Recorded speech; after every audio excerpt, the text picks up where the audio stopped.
అందరికీ నమస్కారం. ఇవాళ మనతో ప్రముఖ ఆధ్యాత్మికవేత్త ప్రొఫెసర్ డాక్టర్ మల్లపూడి సత్యనారాయణమూర్తి గారు మనతో ఉన్నారు. వారితో మాట్లాడదాం. గురుగారు నమస్కారం. నమస్కారం మమ్మల్నికంట. గురుగారు, ఆగస్టు నెలలో కర్కాటక రాశి వారికి ఎలాంటి ఫలితాలు ఉండబోతున్నాయి కాస్త వివరించండి. మనకి ఈ కర్కాటక రాశి వారి యొక్క గ్రహస్థితులు కనుక మనం తీసుకుంటే మేనంలో రాహువు, శని వక్రించి కుంభరాశిలో, శుక్రకేతువులు ఇద్దరూ కూడా కన్యారాశిలో, శుక్రుడు ఎప్పుడంటే 20 నుంచి 25 తేదీ ఆగస్టు 2024 సంవత్సరం నుంచి కన్యారాశిలో. అలాగే ఈ యొక్క రవి ఆగస్టు 16 నుంచి మనకి ఈ సింహరాశిలో, తర్వాత బుధుడు వచ్చేసరికి ఆగస్టు 22 నుంచి కర్కాటక రాశిలో, ఇంకా కుజుడు మిగిలిపోయాడు ఆగస్టు 26 నుంచి మిథున రాశిలో, తర్వాత గురుడు మే 1 నుంచి వృషభ రాశిలో ఉన్నాడు. ఈ కర్కాటక రాశి వాళ్ళంతా కూడా బ్రహ్మాండంగా ఉంటుంది. వీళ్ళు కెరీర్ ఓరియంటెడ్గా వీళ్ళ ఆలోచనలు అనేటటువంటివి ఉంటాయన్నమాట. చక్కగా అనుకున్నది సాధించాలి అనేటటువంటి కసి వీళ్ళల్లో కనబడుతుంది. వృత్తి వ్యాపార ఉద్యోగ విషయాల్లో దూసుకొని వెళ్ళిపోతారు వీళ్ళు. అనుకున్నది సాధించాలా, తర్వాత ప్రమోషన్స్ రాకపోతే అవతల వాళ్ళని అడుగుతారు, చొక్కా పట్టుకొని అడుగుతారనమాట వెళ్ళి బాసుల్ని. ఆ విధంగా ఈ యొక్క అష్టమ శని ఉంది కదా, దానివల్ల బుర్ర పని చేయదనమాట. అదొకటే తగ్గించుకోవాలి. ఉన్నది కూడా ఉన్న పోస్ట్ కూడా పోద్ది అనమాట. కాబట్టి ఈ యొక్క వీళ్ళకి విద్యార్థులు బ్రహ్మాండంగా చదువుతారు. ప్రైవేట్ ఉద్యోగస్తులకి యాజమాన్యాలు గుర్తిస్తాయి. తర్వాత వీళ్ళకి ఈ కేతువు మంచిగా ఉన్నాడు కాబట్టి, శుక్రుడు 3వ ఇంట్లో ఉన్నాడు. చక్కగా ఫారెన్ సంబంధమైనటువంటి వ్యవహారాల్లో సక్సెస్ ఉంటుంది. ఉప్పు చేపల వ్యాపారం నుంచి అన్ని రకాల వ్యాపారాలు చక్కగా క్లిక్ అవుతారు వీళ్ళు. చైనాకు వెళ్ళి మనకు పౌడర్లు గౌడర్లు ఇలాంటి వ్యాపారాలన్నీ కూడా జరుగుతాయి. వీళ్ళు కర్కాటక రాశి వాళ్ళు ఎలా ఉంటారంటే, చాలా ఒక్కొక్క రాశి ఒక్కొక్కసారి వచ్చినప్పుడు వీళ్ళకి ఎలూప్మెంట్లు జరుగుతాయి. ఎలూప్మెంట్ అంటే ఏంటంటే, పెళ్ళైన ఆడవాళ్ళే ఎక్కడో ఒక 1,00,000లో ఒకళ్ళో 1,00,00,000 మందిలో ఒకళ్ళో మొత్తం మీద మాత్రం వాళ్ళ బాయ్ ఫ్రెండ్స్తో లేచి వెళ్ళిపోతారనమాట. వెళ్ళిపోతే వాళ్ళ భర్తకు సైలెంట్గా ఒక వారం రోజుల తర్వాత తెచ్చుకొని పెట్టుకున్న సందర్భాలు నా కళ్ళతో నేను చూశాను. కర్కాటక రాశి వాళ్ళు అంటే అందరూ ఉంటారని కాదు.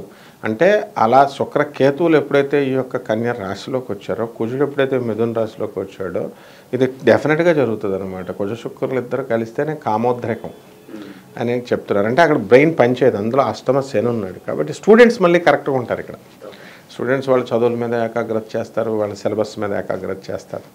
సో ఎవరైతే ఈ బిజినెస్లు చేస్తారో, ఈ ఎక్స్పోర్ట్ బిజినెస్లు, చైనా బిజినెస్లు, ఈ అటువంటి వాళ్ళు అనమాట ఇవి చేసేటటువంటిది. తర్వాత మనకి రైతులు బ్రహ్మాండమైనటువంటి పంట పండిస్తారు. తర్వాత చక్కగా అప్పులు గిప్పులు చేసినవి అన్నీ కూడా తీర్చేస్తారు వాళ్ళ పిల్లల కోసం. తర్వాత ప్రైవేట్ అప్పులు బ్యాంకుల్లోనూ తీసుకొస్తారు కదా, ఆ 2 చోట్ల కూడా వాళ్ళు అప్పులు తీర్చేస్తారు. స్థలం కానీ బంగారం కానీ అన్న కొనుక్కునే అవకాశాలు ఏమైనా కనిపిస్తున్నాయి అంటారా? కొంటారు కదా, కర్కాటక రాశి వారికి మొత్తం ఫుల్ స్థలాలు కొంటారు, ఇళ్ళు కొంటారు.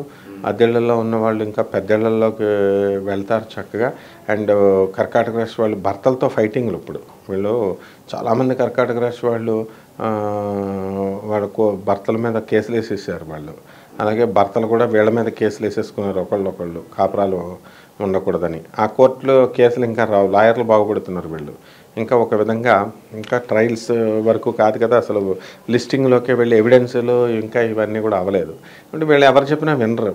ఇంకా ఎందుకంటే వాళ్ళ ధోరణిలోనే వెళ్ళిపోతారు. పోలీస్ ఆఫీసర్స్ చెప్పినా వినరు, అండ్ ఈ యొక్క జడ్జిలు చెప్పినా వినరు, ఏది చెప్పినా వినరు అనమాట. కాబట్టి ఈ విధంగా ఈ యొక్క కర్కాటక రాశి వాళ్ళు హ్యాచరీస్, పౌల్ట్రీ ఇలాంటి బిజినెస్లు వాళ్ళు బాగా చేస్తారు. రెస్టారెంట్లు, పబ్బలు ఇలాంటి వ్యాపారాల్లో కూడా చక్కగా సక్సెస్ అవుతారనమాట వీళ్ళు. ఆ తర్వాత మీడియా వ్యాపారాలు, తర్వాత ఈ యొక్క సినిమా ఇండస్ట్రీ వాళ్ళు మంచిగా ప్రొడక్షన్ వింగ్ దగ్గర నుంచి టెక్నికల్ వింగ్ దగ్గర నుంచి మొత్తం అందరూ కూడా గ్రాండ్ సక్సెస్ అనమాట. హీరోయిన్లకు మంచి పేరు, అలాగే మొత్తం యూనిట్ అంతటికి కూడా పేరు వస్తుంది, లాభం వస్తుంది. సినిమా రంగంలోనే కాకుండా సాహిత్య కళా రంగాల్లో ఉంటారు. డాన్సర్లు, కూచిపూడి, భరతనాట్యం ఇలాంటి వాళ్ళంతా కూడా మంచి పేరు ప్రతిష్టలు అనేటటువంటివి వీళ్ళకి వస్తాయి. అడ్వకేట్లు, తర్వాత చార్టెడ్ అకౌంటెంట్లు, కాస్ట్ అకౌంటెంట్స్ ఇలాంటి వాళ్ళు ఉన్నారు. అటువంటి వాళ్ళందరూ కూడా వాళ్ళకి ప్రొఫెషనల్స్ అంటాం మనం వీళ్ళని. సో వీళ్ళకి చాలా బాగుంటుంది, చాలా వృద్ధిలోకి చెందుతారు. ఈ యొక్క జ్యోతిష్యం చెప్పేటటువంటి వాళ్ళు, తర్వాత ఈ యొక్క ఆధ్యాత్మిక ప్రవచనాలు చెప్పేటటువంటి వాళ్ళు, ఆ తర్వాత ఈ యొక్క occult sciences and mystic sciences వీళ్ళ పరిస్థితి ఏం బాగుండదు. వీళ్ళు తన్నులు తింటారు వీళ్ళు, అంటే అందులో ఉన్నటువంటి వాళ్ళు. ఎందుకంటే ఫ్యాక్ట్స్ మాట్లాడతారు, ఉన్నట్టుగా మాట్లాడతారు. కాబట్టి ఇప్పుడు ఒక స్వామి ఉన్నాడు, మనకు తెలిసినటువంటి మన ఫ్రెండ్ జేఎన్టీ అనంతపూర్లో చదివాడు. ఆయన్ని కొంతమంది సినిమా యాక్టర్లు రెచ్చిపోయి అక్కడికి వచ్చినటువంటి భక్తులు రెచ్చిపోయి చేస్తే సింపుల్గా కేసు ఫైల్ చేశాడు, శిష్యుల చేత పెట్టించేశాడు. ఇప్పుడు కూడా లాక్కోలేక పిక్కోలేక కోర్టు చుట్టూ తిరుగుతున్నారనమాట. అంటే ఇదంతా దేనివల్ల వస్తుంది? రాహుబలం. కాబట్టి రాహు అనేటటువంటి వాడు ఏదో ఒక విధంగా ఇప్పుడు మామూలుగా వాళ్ళకి ఇష్టమైతే వినాలా, లేక కష్టమైతే మానేసి వెళ్ళిపోవాలి. ఒకళ్ళు తొళ్ళగొట్టుకొని బాలకృష్ణలాగా ఛాలెంజ్లు చేసుకుంటే మొదటి కేసుల్లోకి వెళ్ళిపోతారనమాట. ఆ విధంగా ఈ యొక్క కర్కాటక రాశి వాళ్ళు ఆల్రెడీ భార్యాభర్తల మధ్య గొడవలతో కోర్టులో కేసులు వెళ్తున్నారు. ఇంకా కొత్తగా వీళ్ళు ఏం చేయాలంటే చాలా వినయ విధేయతలతో ఉండాలి. కర్కాటక రాశి వాళ్ళు రెచ్చిపోతే ప్రాబ్లం అవడానికి శాంతంగా ఉండాలంట, ప్రశాంతంగా ఉండాలా. అండ్ వ్యాపార భాగస్వాములతోనూ జీవిత భాగస్వాములతోనూ వీళ్ళందరితో కూడా వీళ్ళు ఎలాగా వితంట వాదాలు చేయకూడదు. అంతా మాకే తెలుసు అన్నట్టు మాట్లాడతారనమాట. ఇందులో మెజారిటీ ఆఫ్ ద కర్కాటక రాశి వాళ్ళు. కొంతమంది సింపుల్ మంచి వాళ్ళు ఉంటారు, వాళ్ళు they don't go for arguments and all. And అదంతా మెంటల్ మెచ్యూరిటీని బట్టి వాళ్ళు చిన్నప్పటి నుంచి పెరిగినటువంటి వాతావరణాన్ని బట్టి వాళ్ళకి వ్యక్తులు తారసపడినటువంటి వ్యక్తులను బట్టి. అంటే ఇక్కడ ఎలా ఉంటుందంటే సెల్ఫ్ బూస్టింగ్ ఎక్కువ ఉంటుంది. సో నేను ఇంత చేశాను, వాడికి అంత దానం చేశాను, నేను ఈ అచీవ్మెంట్ చేశాను, ఇట్లా అనమాట. ఇప్పుడు జ్యోతిష్యానికి వస్తారు, వచ్చి వాళ్ళు ఏమని అడగాల, గురుగారు నా జాతకం ఎలా ఉందండి అని అడగాల. నాది కర్కాటక రాశి, నాది లగ్నం ఏమో కన్యా లగ్నం, నక్షత్రం ఏమో ఈ నక్షత్రం, ఇన్నో పాదం, నాకు ఇప్పుడు గురుమాదాస్ జరుగుతుంది, శని ఎక్కడున్నాడు, నాకేం జరుగుతుందండి. ఇంకెందుకు జ్యోతిష్కుడు చెప్పేది? డాక్టర్ దగ్గరికి వెళ్ళి ఇప్పుడు డోలో వేసుకుంటున్నాను, జ్వరం వచ్చింది, నాకు డోలో రాసి ఇచ్చేయండి అంటే ఇంకెందుకు డాక్టరు? అంటే కొంతమంది ఉంటారు ఇలాగా ఓవర్ స్మార్ట్గా, ప్రతి రాశిలో కూడా ఉంటారనమాట. అంటే వాళ్ళకి ఏం తెలియదు, వాళ్ళకి చెప్తే వినరు అనమాట. అంటే టూ స్మార్ట్గా ఉన్నట్టుగా they will behave in that way. And జ్యోతిష్యం అనగానే వీళ్ళందరికీ ఎలా ఉంటుందంటే ప్రతివాడు ఏం ఎక్స్పెక్ట్ చేస్తూ ఉంటాడంటే మంచిగా బ్రహ్మాండంగా డబ్బులు సంపాదిస్తావు అని అడుగుతాడు. బ్రహ్మాండంగా డబ్బులు సంపాదిస్తావంటే నాకు రాలేదంటాడు, మళ్ళీ కష్టపడ్డా అక్కడ దుప్పటి కప్పుకొని పడుకుంటాడు. సో వీళ్ళు హార్డ్ వర్క్ ఎక్కువ చేయాలి. కర్కాటక రాశి వాళ్ళు చేస్తే పిండి కొద్దిగా రొట్టె అన్నట్టుగా ప్రపోర్షనేట్గా వీళ్ళు సాధించడానికి అవకాశాలు ఉన్నాయి. వాహనాలు అసలు జోలికి వెళ్ళకూడదు, యాక్సిడెంట్లు అయిపోతారనమాట. అందులో డౌట్ లేదు. ఏమన్నా నేను చాలాసార్లు వెళ్ళానంటే ఇప్పుడు వెళ్ళమని చూద్దాం దమ్ముంటే. ఈ నెలలో ఆగస్టు నెలలో కర్కాటక రాశి వాళ్ళని వెళ్ళమని యాక్సిడెంట్లు అవుతాయి ఖచ్చితంగా.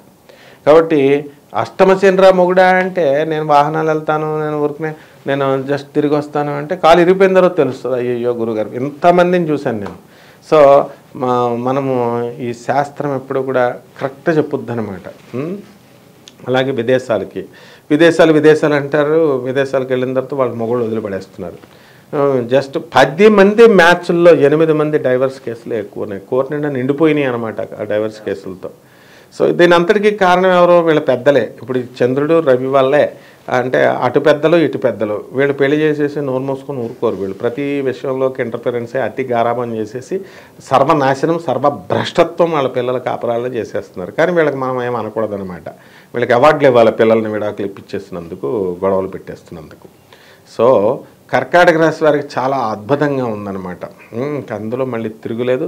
ప్రమోషన్స్, డబ్బులు ఇవ్వడం రావడాల్లో, ఇంకా లాయర్ ఫీజు ₹1,00,000 అడిగితే ₹1,50,000 ఇచ్చొస్తాయి. అంత వాళ్ళు గొప్పవాళ్ళు ఉన్నారు ఈ కర్కాటక రాశిలో. నేను నా కళ్ళతో చూశాను. ఆ లాయర్లు కూడా అలాగే ఉన్నారు. దొరికినట్టు లాగేసుకున్నారు. నా ఫ్రెండే అనమాట ఒక ఆమె. నేనే ఒక క్లయింట్ కర్కాటక రాశి క్లయింట్ని పంపిస్తే ఆమె దగ్గర మొత్తం లాగిపడేసింది అనమాట.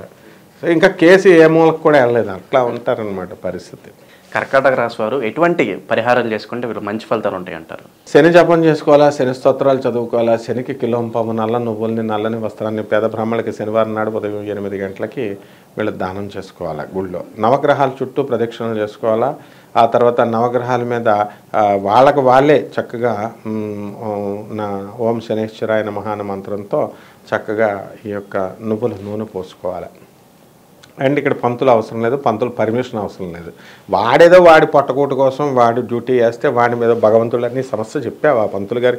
దేవుడికి చెప్పడానికి వచ్చారా, పంతులకు చెప్పడానికి వచ్చారా వీళ్ళు?